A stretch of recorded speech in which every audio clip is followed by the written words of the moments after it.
Hello, this is Mike Swanson. I run the website WallStreetWindow.com, and I got a very special guest with me today. I'm speaking with David Skarica, who runs the website addictedtoprofits.net. And this is the first time in quite some time that I've got him for a live trading session. Usually we record these ahead of time, then post them, but we've got it set up now where we can talk live while the markets are trading. And we're seeing some very interesting action today. Bond yields have creeped higher.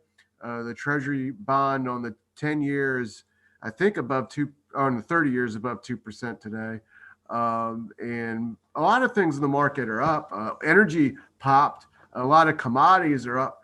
Silver is up. However, gold gapped down, had a big beat down on the open, came back, then faded. Mining stocks are kind of mixed. So, what do you think is going on with everything today, Dave?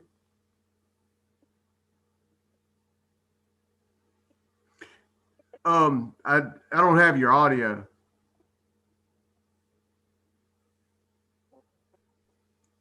I still can't hear you. Oh, that's There on you my. are. It's fine. No. What happened is I had my computer built into my Bluetooth speaker, and I forgot to take it off before the interview. So we're good now. You Okay. know, you can hear me fine, right? Yeah, you sound good. Yeah. Sorry about that. Yeah. I was listening to some music before we got on, and then I forgot to turn the Bluetooth off. But anyhow, yeah, it's really interesting right now what's going on, in the markets, and I think the big story right now has got to be, other than the fact we're kind of in this probably epic kind of stock market bubble, is that what interest rates are doing. I think that's a really key thing that people have to watch. The yield on the 10-year bond was up almost 10 basis points today to 130. Now, normally that wouldn't be a big deal. Normal times when the yield was 6% or something, that would be like whatever. That wouldn't even be a 2% move, but that's an 8% move now today. In terms of the amount the rates are going higher, and the government's debt levels are so high now, there is very little room for, they have very little wiggle room or little room for error. So I think that that once we get above the 1.5, 1.6% level, which are only 20, 30 basis points from, the governments are essentially insolvent or going to have problems being solvent.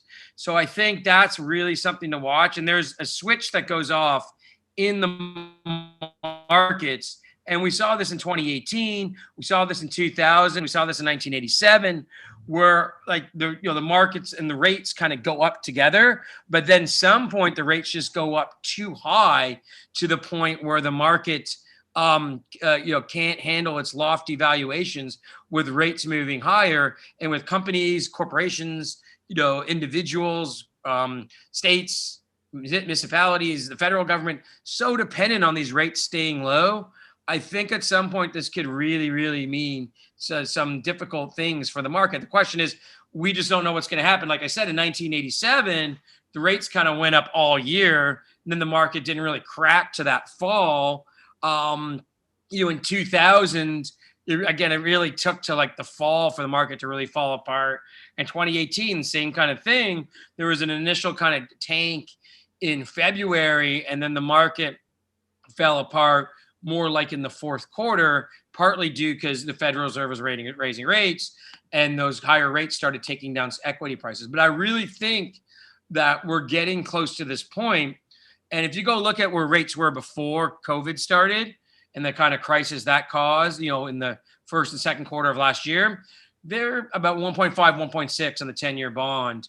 And the debt levels now were much lower. Like we've probably added in fiscal 2020 and 2021 almost 6 trillion in debt since then. So to be at the same interest rate level with that, 6 trillion in debt added is definitely going to be worrisome at some point for the financial markets. Well, what would you say to this argument? Okay, the stock market is going up because things are going to reopen in the economy when this COVID situation fades. Look, the governor of Las Vegas has said by mid-March they're going to let the places, all the casinos and everything, go to 50% capacity. And Florida is even less stringent than that, but it's coming. and it's going to be good. The economy is going to grow. So interest rates are going up to factor this in. And that's why the stock market's going up too. So they're both going up to price in a massive reflation boom. Well, I think that that's what's happening somewhat. Yeah, I do think that like one reason that say stock prices haven't been hit by this backup in rates is yeah, they are somewhat pricing in a recovery in the economy, thinking that COVID has basically peaked and it's gonna, like the number of cases are moving down everywhere, all over the globe, and so like there's kind of a normalcy trade going on. Oh yeah, stock prices are going to be fine. The economy is going to recover. That's another reason to sell gold. You just don't sell gold because also rates are going higher. You're selling gold because everything's going to be normal. But I think ironically, when you see this kind of, I guess, relative normality back in terms of people not wearing masks everywhere and like places being able to be like more full capacity, the stimulus measures all kind of stop. And I think the stimulus measures are what has driven this bubble. Like retail traders getting into the market with their unemployment checks and stimulus checks and sitting at home with nothing else to do. So they're trading the market. Just all the amount of money they pumped into both the financial markets and the economy. I really think that, ironically, I think will happen is forget just talking about the fundamentals in terms of where rates are headed, all the government debt, but just the kind of psychological impact will be like, hey, now COVID's over. We're supposed to be returned to normal, but you know what? Half these businesses haven't come back. A lot of these jobs aren't coming back. And now that we're not going to do all this stimulus, what are we going to do? And then the market will have to readjust to kind of like a lower growth economy that's not as buoyant as it was, especially before the financial crisis and even before 2020 of last year. Of course, it's my belief that the rates and the yields are going up not because we're on the verge of a giant economic boom. In fact, the Federal Reserve isn't predicting that's going to happen. They're just seeing like 3%, 2 to 3% GDP growth for the next couple of years annualized. So I think it's the debt situation, which you've spoken out quite a bit about, and inflation, which maybe perhaps the two are tied together. But we're seeing oil go up this year. We saw agriculture commodities bottom last year, and now this week shipping stocks are up a lot today after having gone up last week. So I think that's influencing the yields too. Inflation. If you look at it this way, they're going to do they're doing this $1.9 trillion stimulus, right? And look, I'm not one of these guys who's going to say, oh, the Democrats are communists, because let's face it, under Trump, the debt exploded and his spending exploded, and he did a lot of the bailouts and stimuluses too. But I think, with the Democrats controlling all three areas of the government, they're more likely to just, spend and do as much as they want to. And there's certain kind of backdoor avenues they can take to just, to get things passed and certain spending things passed without maybe having to go through Congress or the Senate and whatnot. So I think too, if you look at that, plus they're going to do some kind of infrastructure / environmental green deal probably in the summer. And look, if the proof is in the pudding, I don't like to be political, but just look at what the long-term bonds and yields have done since the Democrats won Georgia. There was a huge gap down in the TLT that day, and then the prices have continued lower. We're actually, the day before the Georgia by-elections, the TLT was trading at over 156, and now today is trading at under 144. So, that's a huge move where from the summer, it had just gone from 164 to 156. I remember it was at a super highly inflated level in the summer when the economy was bad and, 10-year bond was under 1%. So I think the TLT is just telling you this huge amount of supply is going to come onto the market. And yeah, if Trump still was president, he'd probably be spending and doing that thing as well, or doing these things as well. But I think that the Democrats kind of controlling all phases of the government, they're really like it kind of like speeding up the process of, this kind of spending and exploding the debt. And the TLT, I think, is, starting to, basically like anticipate this huge amount of supply debt that's about to hit the market. Yeah, it's trading down today. It's trading below 145. The 150-day moving average is basically 160. So if we look at that, TLT is almost 10% below its 200-day moving average. That's what I would call a bear market. And the 50-day moving average is now going down. And I was looking at another fund that is actually more widely owned, the B&D fund, although it also owns a lot of government debt. It's down 2% year to date. So one thing about this is most Americans, they'll put like half their money in the stock market, half their money in bond funds, and these bond funds are down year to date. And last year in March, they dumped while the stock market dropped. And that should have been a lesson to people, I believe, that these bonds are not safe havens, that when the market goes down, they can go down too. And even though they went up in 2008, they went up in the bear market before that, and they've done well since 1980. They stopped acting well in March. They fell with the market in March when the market fell. It was awful for people. People were down like 40% in their entire brokerage account because bonds didn't go up. And here we are, bonds are going down, and you're talking about a potential decline or correction in the stock market at some point. I don't think we're on that. I don't think it's going to happen next week, but it's hard to predict, but it's definitely going to go down at some point. And if bonds go down of stocks, what are people going to do? And why won't people prepare for it now?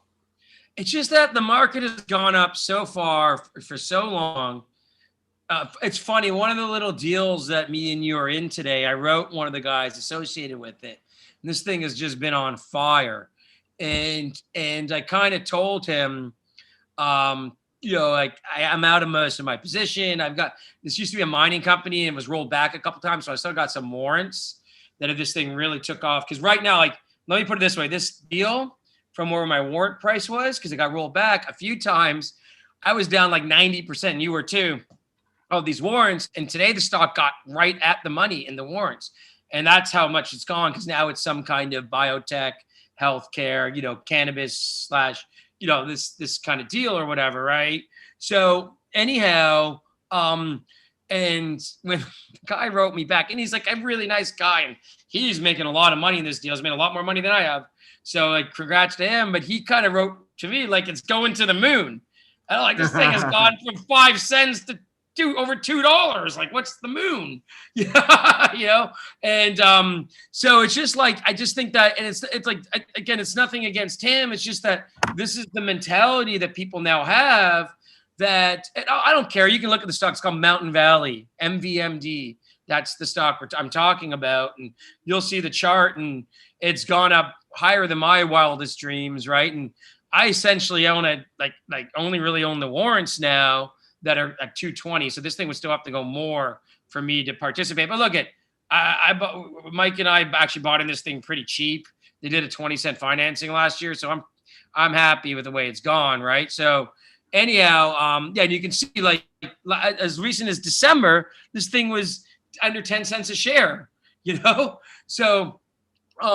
So like when I look at there's a whole bunch of companies like this, and I just think now that's so frothy, people are getting in the 1929 tulip bulb, one of the classic manias and bubbles that people get caught up in. And I guess like having lost money in 2008 when I was long gold stocks, or when I first started in the late 90s, having lived through kind of the pre-X boom and bust and junior miners, I'm much more conservative now and more willing to take money off the table. And if I miss that last move higher, I don't kick myself over it, right? Like if I make 4 or 5 times on my money on a deal, that's fantastic by me, right? So, but I just think that's why no one's preparing right now. Because what I've done, and I was going to tell you what I'm doing kind of on a macro level, is I actually bought a couple more bear funds today.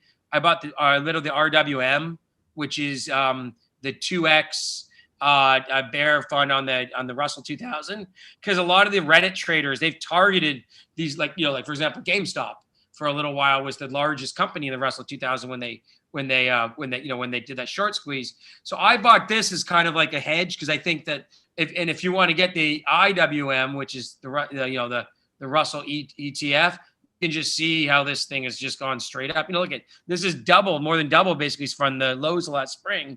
So I kind of did that to hedge. I've got a certain amount of puts on companies, but then also, I have a little bit of this MD through the warrants, and then I also have something called a couple little other tech companies I talked about today in my podcast. One is called Plymouth Rock PRT, and so what I'm doing is I'm holding very small positions in these kind of companies that will continue to do well if the bubble continues. But also now I'm hedging myself. Obviously, I own the gold and precious metals, and the reason I don't really sell the gold and precious metals is it's really quite simple, Mike, is that if all of a sudden there's a reversal in the stock market, the market drops 15, 20, 25%, something along this nature, and then the Fed tries to do yield control, which is essentially getting those long-term yields back down because they know the government is in trouble fiscally, then gold will explode when they do that. And sure, the gold stocks might drop another 10, 20% before that happens, but you won't be able to time when that occurs. So I'm just kind of holding my long-term precious metal positions. And yeah, they might go down further when, if yields keep going higher, if the stock market bubble continues. But at some point, when I believe those higher yields will affect the market, hey, Mike, could you put up the TLT going back to 2018 so we can show people what we're talking about? There we go. There's 2018. Yeah, and you can see 2018. Note how it kind of grinded lower all year, and then all of a sudden, notice how it started falling really hard in kind of September, October, and then kind of went sideways along those lows. Well, again, that is when the market really kind of got hit, because what was happening is the interest rates were kind of getting too high compared to how the high valuations in the market, compared to where growth was, compared to where the government debt was, et cetera, et cetera. So that's kind of where I think we'll get here at some point. And if you go look at I don't know, if you can get the TNX and go back 30 years or 40 years, all the way back to 1980, because the charts on stock charts go back to 1980. What I want to show, I can show you two things. You might have to do the start thing. Yeah, I get it. Yeah. So just go to whatever. Just go to February 1980. That's fine. You don't have to go all the way back to the beginning of 1980. Even going back, yeah, that's fine. Yeah, there you go. It's beginning of 1980. So that's fine. So what you can see there is that little spike in rates in 87 when it went from 7% to almost 10%. Same thing. Oh, yeah. During 87, when that started, what occurred was the market was booming and the rates were going up with it because the Federal Reserve started to raise rates because the economy was booming and the market was booming. But then at some point that just caught up and the market completely crashed in late 87. And then if you go look at 2000, note that in 1998 during the Russian crisis, the 10-year bond yield tanked. And then again, in the first quarter of 2000, rates hit almost 7%. And with the valuations being sky high then, that actually started because there was good competition. If you could have thought to yourself, well, the S&P then was yielding 2%, trading at 40 times earnings. Well, 7% on the 10 years is pretty good, right? And then, of course, we recently just discussed, you can say 2007, 2008 was the same way. You can see yields backed up from 3-4% to over 5%. And then, of course, we talked about 2018 when yields went from 1.5% to almost 3%, and then that hit the market. So in each case, yield went up with the market, and the argument was, oh, yields are going up because everything's booming. And then all of a sudden, yields got too high, and then the stock market kind of fell, partly due to those high yields. Well, my guess is that the yields will keep going up, that this is a trend that's just starting, and the stock market will be okay for a while because everyone in the market is ignoring it, and they're just so excited to try to chase whatever is hot at the moment. And as long as they can keep doing that, then the market can ignore it. But at some point, you can only get, at some point that process will just kind of hit a wall, I believe, and then we'll get a correction. But well, I think another thing is if you can get this chart to mhm. go, because this goes to 2019. And one thing I think too is you go look at the secular bull market we've been in yield since 80, 81, meaning that yields are going down, a secular bull market in gold. You can close it now and just, I don't know if you can get, when you close it, get the chart go to now. I kind of think that last year when yields hit 0.5%, just get a 3-year chart. That's fine. Might have been the secular low. And because look at the huge gap in reversal in March, and then a couple failed rallies, to get the 10-year bond back to that intraday low of 40 basis points in March. And now you're headed higher. But you can see from that long-term chart, it took a long time. And there were 87, like yields went from 7 to 10, 2000 yields went from 4 to 7. They went again from 3 to 5 in 2007, 2008. So it's like now we just can kind of see this, the reverse now. Like maybe, I don't know, maybe the yields go to 2% and that cracks the market. And then the Fed does the yield control and the yields go back to 1%. But then after that, because they're issuing so much debt, because we know, dude, right now we're in an economic recovery from COVID. Well, imagine what happens if the market tanks and we go into a double dip or another recession. Well, we know then the deficit, which is already gigantic, is going to be more gigantic. So then it becomes this kind of cascade or snowball effect where this debt keeps piling on and piling on. And maybe foreigners don't want to own U.S. debt because they're printing so much money and there's inflation and this sort of thing. And that kind of, I don't know, kind of counters the Fed just being able to buy it, right? So I definitely think, and you don't know, because when yields did another secular bottom in the late 40s after World War II, it really took 10 or 15 years for them to really start spiking, or 20 years, like in the 70s. But of course, the debt levels were much lower and declining all through the 50s and 60s. So now we have much higher debt levels. So our question has got to be, do these high debt levels make it so the yields start going up faster from the bottom? And I think two things are going to happen. If you do get a spike in yields, like if the 10-year now goes to 6%, everyone's bankrupt. The municipalities are bankrupt. The average person's bankrupt. The federal government's bankrupt. So if they do try to control it to not go much above 2%, to me, that means massive inflation. And maybe that's what uranium, base metals, agricultural commodities, all of these things are starting to really start to discount.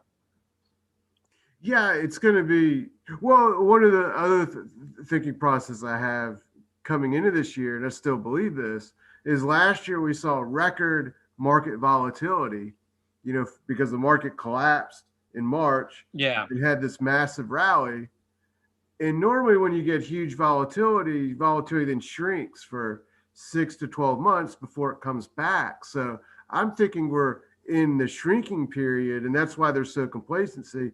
And then it'll come back, in the second half of the year at some point. And a lot of these things you're talking about will just suddenly materialize.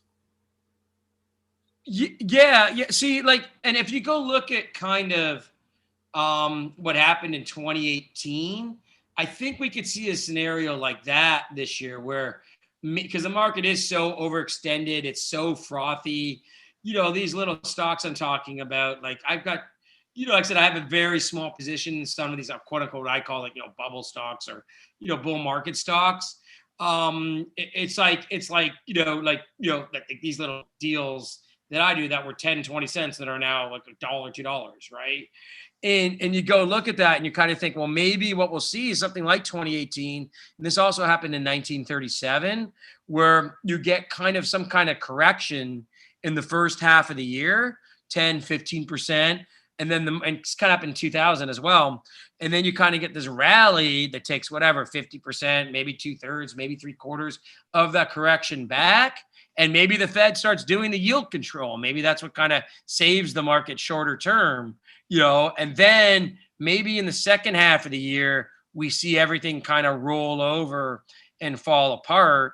And there's like another factor to take into hand too, is that right now we're kind of in this Goldilocks stage of the market rally where people are just thinking, oh, they're doing the stimulus, they're going to do these green initiatives and the infrastructure, and they're thinking about, oh, that's all fiscal stimulus, that's good. But I think that taxes are going to go higher too, and if they do go higher, even for just the people making over $400,000, well, those are the people that own all the financial assets. So if they know that like next year their taxes are going to go significantly higher, if a market correction does kind of get underway and they're still sitting on quite large gains, that means the rich people are going to be very inclined just to say, hey, I'm going to sell whatever, man. I'm not at my highs, but I don't want to pay that 43% cap gains tax. I'll happily pay the 15%, even if, I'm 20, 30% off my highs, So I think there's other factors of that as well. Right. So I just think there's all kinds of things going on right now that definitely can mean I'm looking more. I know a lot of people think it could happen again in March, because the last two times we had these big corrections, 2018 and 2020, it happened in March, April, in February, March into April. So I kind of think, well, maybe if everyone's waiting for this to happen again in the same time frame, maybe it happens a little later in the year. And if you go look at 2015, 2016, or most of the great crashes in history like 2008 or the whatnot, a lot of them happen in the late summer to fall. So I could see a correction, rally, and then a rollover. Well, because this is a live stream, we got over 30, I think about 40 people are watching this. And one guy has made a question, or I don't know, it could be a comment, because it says, sell gold, buy Bitcoin. This is from George. Do you think that's a good idea? Look, the one thing is I'm not a guy, I don't really bash Bitcoin. I've never been a huge believer, but it's like, to me, it's so volatile. You're talking about something that can go up 30% in a day, go down 30% in a day. It's like, it's even more volatile than silver, which is very volatile. If you want to put 3 to 5% of your money in these coins, I'm not a financial advisor, so that's not advice. But if you want to do that, and just like, I wouldn't recommend putting too much of your money into silver, because silver is so volatile. But if you want to put 3 to 5% of your portfolio into something volatile like Bitcoin or these cryptocurrencies, that's fine. Good luck to you. Actually, one of the deals I have, that when I talk about all these little deals, is a fintech company, which is doing kind of, money management associated with cryptocurrencies. It's called Cana One Technology. So the disclosure is I own it. But it's like, again, that's a very small amount of money of my total portfolio. It's probably like 2%. So that's the way I'm playing it. It's this company that's, got a little bit of allocation to it. But that's my opinion. Like, I don't care. I know the coin people tend to be rabid and kind of cultish. So you can yell at me if you want. But if you want to put an extremely small amount and speculate, that's fine. But, I'm personally, I know gold and silver. And look at Mike and I invested in Aftermath Silver at 8 cents. The stock is north of 120 right now. Even the deals that haven't really flown, like we have another deal called Vendetta, which we bought at 4 cents. It's now 7.5 cents. It's like, that's almost 100% return. So because I know the managements, I know the people behind these little junior mining companies. We're about to invest in another company. I think we both already own some, but we're going to do the placement as well. We have a little consulting agreement with them. It's called CAT Strategic Minerals. They actually just took over an uranium project today too. But again, I know like the managements of these companies. I know I like doing private placements. I know that kind of market. If I'm going to be volatile in my speculative investments, I much rather be in that kind of thing, because I'm much more personally comfortable with it than being in a cryptocurrency, because I don't really understand these cryptocurrencies. Like, they don't do anything, in my opinion. They don't have any businesses. They're not looking for anything. They got some technology model or something, but I just can't wrap my, head around it. So I just rather do stuff that I understand. Well, I've got a friend of mine where I live that he opened up a trading account 2 years ago or a year and a half ago, and I got him to buy the Vendetta stock, and it hasn't done anything until recently. It's popped back up, so he sold it because he got sick of waiting, basically, and he told me last week that he was buying Dogecoin because he saw GameStop go up and Musk talk about it. So he thought he could time it and get in before everyone else. I don't know if he's got out or in or what, but I think that's what's going on. A lot of people have gotten into the market for the first time, and they don't want to hear about, hold gold because it's investment or it's diversification. They're just looking for what is moving the most. They're not really planning ahead. As far as planning ahead goes, someone else is asking if there is a general stock market correction, what would you be interested in buying? Let's say the market fell 20 or 30% or something. What do you think would be interesting to get into then?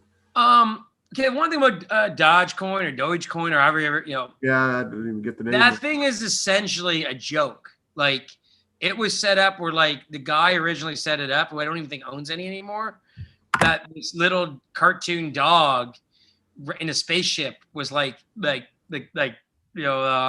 symbol of the company, and that's what you're investing in, right? Like, and the guys have even said it's a joke. Like, there's nothing behind it. At least Bitcoin, you can say, has some transactional purposes, and you can kind of use it as money or to buy products or whatever. But Dogecoin is like a joke. So that's what's really funny about people buying that, because it really has no purpose. It's almost created as a joke. So 20 to 30%. Well, again, if the gold stocks, like they did last year, got taken down in that kind of rally, I would think that you would want to buy some of them. Now, and then also people can say, oh, Dave, you're just a gold bull. I think some of these commodities, which uranium stocks, I really like the 3D printers as a technology play. I was bullish on them a few years ago after they all collapsed 95%. Unluckily, even though I was bullish on them, I didn't really put my money where my mouth was and didn't really buy them. And like DDD has gone from $4 to $48. SSYS has gone from I think $10 to $50. So they've done very well. But because those companies don't have a lot of debt, SYS, by the way, went from 12 to 49. Because these companies don't have a lot of debt, and I still really like them, and I think it's a big growth industry, like, going forward. So if they get taken down in a market decline, I think the 3D printers would be actually a technology play I would like. So So obviously the gold, precious metal stocks, oil, and any of the energy stocks will be good, because if we are in an inflationary environment, they'll probably move higher. But let's say the Dow busted from, I don't know, like where it is now, say roughly 31,000 to 20,000. Probably oil would go down to $30, $40, and you probably want to buy the oil stocks down at those levels. So there are definitely things I would buy. Like, actually, if you're bullish on commodities because you think all this money printing is going to create inflation, probably the Russian market would be a very good buy on that kind of decline, because Russia is really a natural resource-based economy. Brazil, same way. So some of the emerging markets as well. By the way, the emerging markets as a whole, India would be another one, even though India is not actually a natural resource play, because they're much cheaper than the U.S. market. Like the India fund, which trades under IFN on the NYSE, yields 9%, and that's even with it being about 60% off its lows, right? So I think those are the kind of things I would buy on a 30, 40% decline. Now, a few minutes ago, you mentioned a trade you actually put on today, and you said that you sent out a private, I think, a private podcast to people on your website. Obviously, I didn't send that out. So, if people want to get future updates like that from you, where should they go to do it? Just go to addictedtoprofits.net. I'm actually just about to put that out. Just go to addictedtoprofits.net. Sign up for my free list because right now, and I talk about this in the podcast, I'm restructuring my service where it's going to be much more this kind of thing that we're doing now. Video interviews, vlogs, podcasts, much more media oriented because I think that's where the future is. For me, it's like I can express more of my views, show people more of my views than say in the written word. So I just think it's a better way to go about my business. And then doing so much work in venture capital right now and raising money for these little small cap companies, especially in mining and doing some consulting with them. It also kind of like it takes a lot less time for me to put out a video or podcast than it does to write 2,000 or 3,000 words. So, but yeah, if you just go on addictedtoprofits.net, because I'm restructuring probably the next 2 months or so until about mid April. I'll keep the newsletter actually for free, and just to get some feedback for what people think, and then I'll probably close it up and start charging again. But yeah, if you just go there, sign up for it, and you like some of the updates and what I'm doing, and we also do other things like we do the venture capital deals. I do some trading. I do put options and options. Right now, I'm using options more of a hedge. Like in a one trade, I like a lot that I've liked for years. Just I didn't know when it was going to happen. Is the LQD trade, right? Which is shorting corporate bonds, because I think that's a huge bubble as well. Like the LQD only yields 2.6% right now, right? Because so I think if you do get this back up in government yields, the corporate bonds actually might be even bigger bubble, right? Because who would buy a corporate bond? And they're corporate bonds are much more dangerous than the government in terms of their exposure to the economy and economic cycles and the whatnot. So that's, and the premiums on those puts are pretty low, right? And you can see from that chart there, LQD's got a bunch of support around 132.50. It's kind of the lows of last summer and fall. And if it breaks that, it looks like a massive topping formation. And if you go look at 2020 or 2007, 2008 or 2000, the LQD will often bust when there's kind of a liquidity crisis or a big decline or a markdown in the stock market. If you get a 20-year chart, you'll see that, Well, it certainly did that this March, and frankly, that was the scariest thing I've ever seen in the market. Yeah, well, it didn't go back to 2000, but yeah. Look what the LTD. Look what it did with both in 2008 and this past March. So. But I have puts on that myself, Leaps actually. And by the way, I own Leaps on this in 2018, and most of them like doubled and tripled in price. And look, that was a pretty minor decline from 110 to about 105 back in 2018. And so like you can just see because the premiums are so much lower in this, because typically investment grade corporate bonds are not a volatile asset class, so they don't have a lot of volatility priced in. So like even if you just get a small decline, I don't know if this went to 125 or 120, which wouldn't be a huge move, 5-10%, you'd probably get a very good return on those leaps. Well, and by the way, I'm waiting because like you already got into the trade. I've got other hedges, so I'm kind of waiting to get in this trade. So on any bounces, I'll probably be adding some puts on LQD. Well, this thing, I mean, as we're speaking, is trading at 133.77, and the 200-day moving average is 133.78. So it's just like a penny below above it. Yeah, the 200-day. Yeah. That's crazy. And look at what happened the last time it broke the 200-day in last year. I'm not saying that's going to happen again, but Well, it's not going to happen. If it does happen, it'll be months or years. And by the way, like philosophically, if you really believe there's going to be massive inflation and this and that, and we saw it a bit like last March, April. Well, what I think is going to happen, people can disagree with me all they want. I really don't care, but I think you'll get a deflationary trade or disinflationary trade or a crunch or credit crunch or whatever you want to call it for a few months again, where the stock market sees a huge 30-40% drawdown, the LQD tanks, everything kind of tanks, and then the Fed starts to monetize everything again. So I think you'll see that before you see the hyper kind of inflation, Yeah, I just want to I'm just going to or high quickly inflation, explain what this is, or try to. But this is the Treasury bond yields as of Friday. They're not updated till the end of the day. So the 10 years paying 1.2% as of Friday. And this LQD mostly consists of corporate bonds of a 5 to or around an 8 to 10 year duration. Yeah. They're not yielding. Another problem too with these things in terms of, investors selling. This is yielding 2.68%. So only a percent higher than 10-year bonds. So when 10 years bonds when the yields in them go up, these yield, that's what makes LQD go down in value. Well, and also too, look how dangerous it is to own it, because if you're buying this at 2.7%, it said above, it's down 2.3% this year. Well, if you own this thing, remember that, and the yield would have been lower when the price was higher.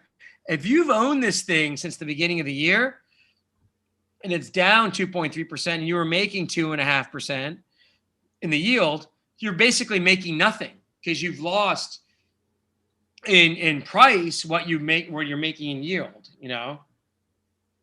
Yeah, so here we go. Oh, it's even worse than I thought. So 30% of the fund is invested in bonds of 20 or more years duration. Yeah. So that's just a disaster.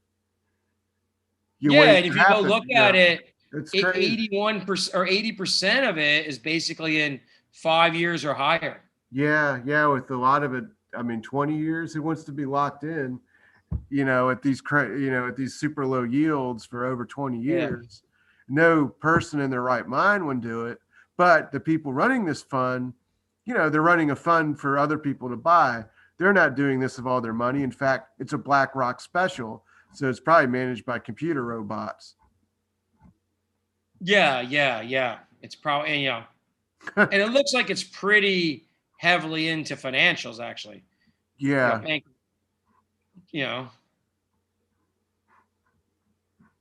But anyway, and look, at a big backup in rates is not good for financials. Right now, it's good because it means that mortgage rates go up a bit and they get a little more on their on their credit spreads. But it's like all of a sudden, if rates really blow out, well, these people who've been chasing these housing prices for the last year, if they're on a variable rate mortgage and the mortgage goes up, 100 or 200%, meaning like, I don't know, like the yield goes from 3% to 6%, none of those people can afford their mortgage, and it's not good for housing prices, Right. Well, I don't really have much else I want to personally talk about today. We've already been talking for 45 minutes. So if you got any, last thoughts of your own, no, all I would say is if anyone's interested in that cat deal, and the disclosure is, like I said, we're kind of consulting with them, but look, we're good. We both own the company. We're going to buy some of the placement, etc. So it's like, if someone's interested in this deal, and they just had some great news today, because like I said, they're taking over this uranium property. They've also got gold, copper, silver, and actually a little lithium play as well, if you're into the whole electric car thing. So this is a nice little deal. If you're interested, write Mike and I, or write Mike and he'll forward the email to me. And if you're a accredited investor, you can do a bit of this 8-cent financing. And by the way, another thing that's great about CAT is the warrant is 16 cents and it's good for 5 years. Like, one reason when I talked about Mountain Valley that it's so great is that even though this stock was rolled back and I never thought I'd make any money off it or whatever, I actually bought the Mountain Valley too. But when it was Meadow Bay, which got rolled back, one reason Mike and I had the potential to make money on these, warrants in Mountain Valley is because they were 5-year warrants, because we bought this back in 2016. So that's the one thing too now about a CAD is that you got 5 years. And not only that, you can list the warrants and trade the warrants. and they're going to list them and trade them. So not only that, you don't even have to necessarily, exercise the warrants. If CAT were to go up a lot, you could actually just trade them. Like, let's say theoretically CAT went to 30 or 40 cents and the warrants are 16. They're like all of a sudden 20 cents in the money. These warrants can be trading at 20, 25 cents. You buy 100,000 shares in the placement at 8 cents. Then you've got 100,000 warrants trading, and boom, you could just go into the market and sell them at 20 or 25 cents, not even have to exercise them. Yeah, no, it's an excellent opportunity for sure. Well, thanks for taking the time to talk to me and everyone else out there in the internet world. Thanks for joining this live trading session. We'll do more in the future. Yeah, thanks for having me, Mike.